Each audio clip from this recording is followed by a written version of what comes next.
Kenya's road to independence was paved with sacrifice. Blood in the forests of Mount Kenya, sweat in detention camps, the tears of landless peasants.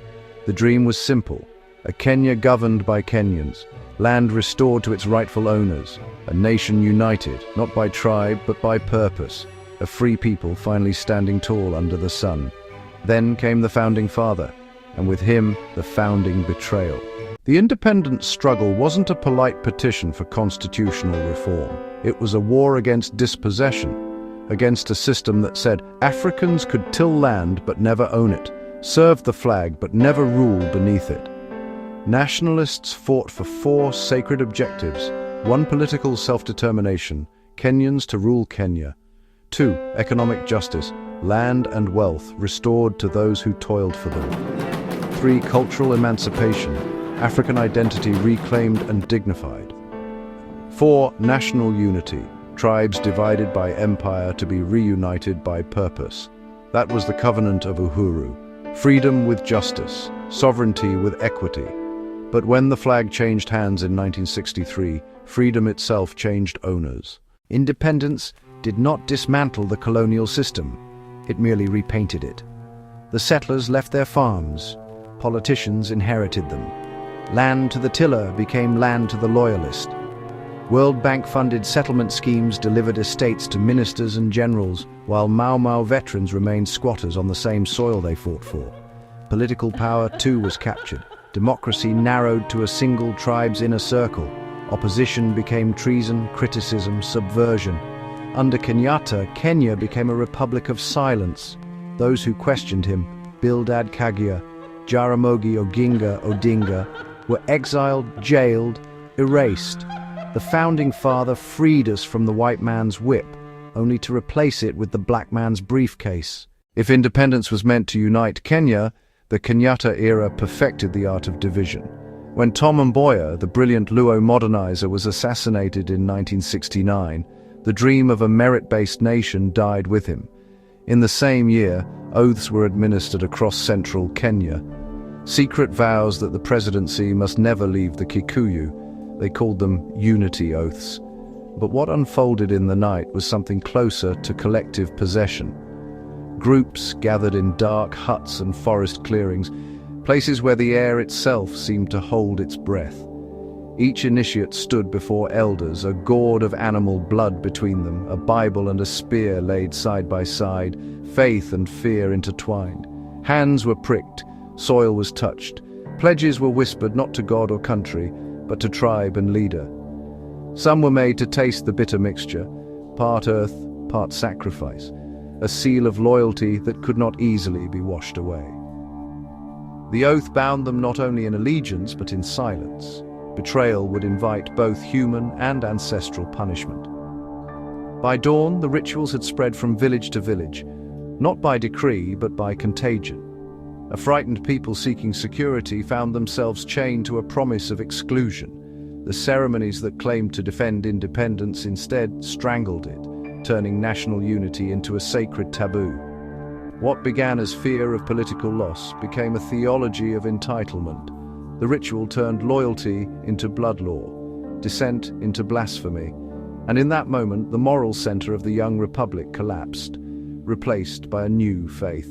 That power was ancestral, not national. From then on, the state no longer belonged to its citizens, but to the custodians of the oath.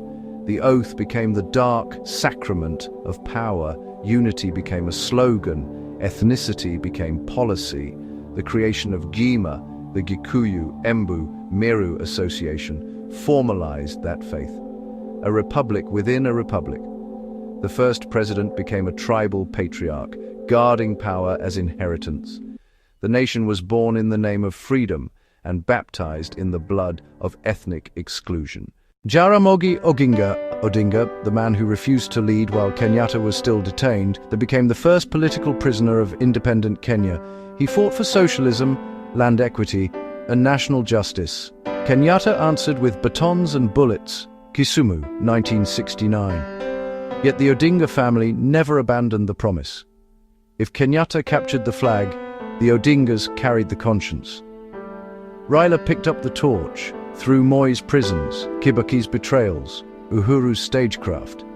Every Odinga generation carried the same impossible mandate: finish the revolution their fathers began. Those who fought for Kenyatta's freedom were punished for demanding Kenyatta's ideals. Through Raila's eyes, the unfinished revolution marched on, the second liberation still in search of its country. Now, as Raila's voice fades, Kenya stares into a moral vacuum, a political desert where conviction has been replaced by convenience. The flag flies, the anthem plays, but the dream waits, still unfinished. 60 years later, Uhuru Kenyatta, still pending. We celebrate heroes whose dreams we have buried, and we call it nationhood. Jomo Kenyatta freed us from the colonizer, only to colonize our hopes. He built a state, but not a nation. He raised a flag, but never raised the people. And so 6 decades later, Kenya's founding prophecy remains suspended between freedom and frustration, between Uhuru and not yet Uhuru. Raila Odinga is gone, and with him fades the last living link between the dream that was fought for and the freedom that was never delivered. Kenya now stands at another crossroads, the same one it has stood on since independence. The generation of flag raisers has vanished. The generation of freedom finishers has not yet arrived. The question that haunted 1963 still haunts 2027. Who will complete the struggle when the liberators became landlords and the people became spectators? We can build another coalition, amend another constitution, invent another slogan. But until we return to the original question, who really owns this nation? We will keep mistaking symbols for substance and power for progress. So which way for Kenya? Forward, if we dare to finish what our founders abandoned. Backward, if we choose once again to worship the ghosts that betrayed us. Yet 60 years later, the drumbeat sounds hauntingly familiar. Whispers are rising again from the mountain. The talk of expanding old alliances, of reviving old names, of turning GEMA into something larger by bringing in the Akamba, a convenient rebranding of a ghost long buried, now dressed as cousinhood. They call it cultural solidarity, but the tone, the timing, and the subtext, they all sound like 1969, replayed in slow motion. Once again, tribal bloodlines are being baptized as political borders. Once again, fear is being marketed as heritage. Once again, unity is being rewritten to mean uniformity. And if history has taught us anything, it is that this melody, sweet at first, poisonous by dawn, always ends the same way, in suspicion, in exclusion, in silence. The truth is simple. Kenya does not need more cousins. Kenya needs citizens, because every time we resurrect the ghosts of 1969, we bury the dream of 1963 a little deeper. Beware the warm embrace of tribal kinship, for it has always been the cold hand of national betrayal. This is Kenya 2027 Watch. Subscribe and join a growing community of Kenyans demanding accountability before power. And please hit the thumbs up to let this video circulate to a larger audience of Kenyans. We're here on a serious mission to separate the truth from the propaganda,